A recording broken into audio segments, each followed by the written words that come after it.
Anggota Komisi 6 DPR RI Rieke Diah Pitaloka alias Oneng mengkritik keras terbitnya PP soal program pensiun tambahan bagi para pekerja. Dengan tegas Rieke mendesak pemimpin dan anggota DPR RI menolak program tersebut. Sebab menurutnya program pensiun tambahan itu bertentangan dengan undang-undang dan rasa keadilan rakyat. Hal itu diungkapkan Rieke dengan penuh emosi di detik-detik terakhir saat Ketua DPR RI Puan Maharani hendak menutup rapat paripurna ke-6 masa persidangan 1 pada Selasa 10 September 2024. Demikian selesailah acara rapat paripurna Dewan hari ini. Selaku pimpinan rapat kami menyampaikan ucapan terima kasih kepada yang terhormat para anggota Dewan dan hadirin sekalian atas ketekunan dan kesabarannya dalam mengikuti rapat paripurna Dewan hari ini.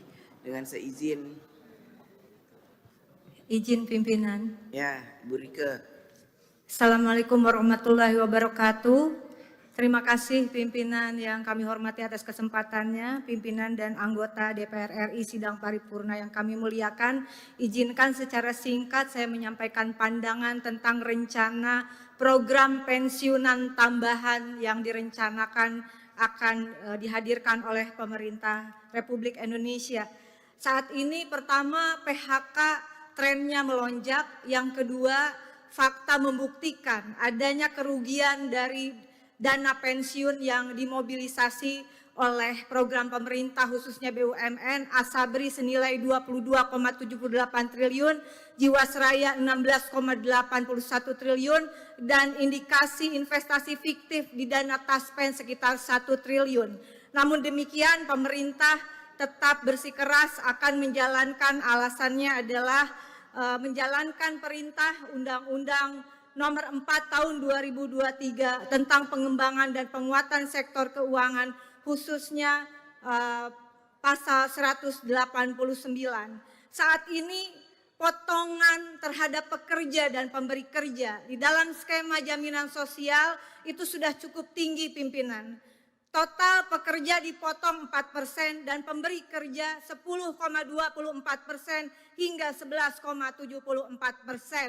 Dengan demikian kami mohon pertimbangannya berdasarkan hasil analisis mendalam, berdasarkan pertimbangan Undang-Undang Dasar Negara Republik Indonesia 1945 pada pasal 27 ayat 2. Tiap-tiap warga negara berhak atas pekerjaan dan penghidupan yang layak bagi kemanusiaan. Pasal 28 ayat 3. Setiap orang berhak atas jaminan sosial yang memungkinkan pengembangan dirinya secara utuh sebagai manusia yang bermartabat.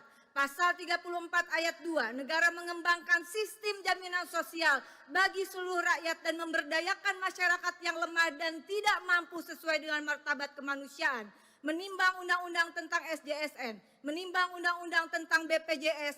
Karena itu kami berpandangan bahwa khususnya ayat 4 pasal 189 terindikasi kuat bertentangan dengan amanat konstitusi dan terindikasi akan mengakibatkan tumpang tindihnya program pensiun yang telah dikelola dengan prinsip dana amanah dalam sistem jaminan sosial nasional. Kedua, kami memohon dukungan dari pimpinan dan anggota DPR RI untuk menolak terbitnya PP tentang program pensiunan tambahan karena sangat bertentangan dengan rasa keadilan rakyat yang saat ini sedang kesulitan mencari pekerjaan, bahkan rekrutmen CPNS saja berantakan pimpinan. Yang terakhir, memohon dukungan dari masyarakat untuk ajukan judicial review Undang-Undang Nomor 4 Tahun 2023 tentang pengembangan dan penguatan sektor keuangan, khususnya pasal 189. Terima kasih untuk kesempatan yang berharga ini pimpinan. Wallahul muwaffiq ila aqwamit thoriq. Wassalamualaikum warahmatullahi wabarakatuh.